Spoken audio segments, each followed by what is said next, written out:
En este lugar el cielo juega el fútbol en la tierra.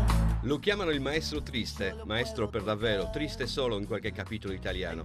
Oscar Washington Tabarez è il signor maestro, capace di portare valori ed educazione anche all'interno del calcio, sfruttando appieno il principio della didattica, spinto dal forte senso sociale, dall'appartenenza ad un popolo che dalla terra arriva al cielo attraverso il pallone. 3 milioni di abitanti padroni del Sud America, solo loro hanno vinto 15 volte la Coppa. Il maestro Tabarez è stato anche il nostro maestro e in qualche modo ci sentiamo parte dei suoi milioni di alunni. Sarà perché nei banchi rossoblù di Sardegna tanti ragazzi con la celeste nel cuore hanno confuso la loro passione con il rossoblù e stabilito da noi la loro seconda patria. Soy Celeste.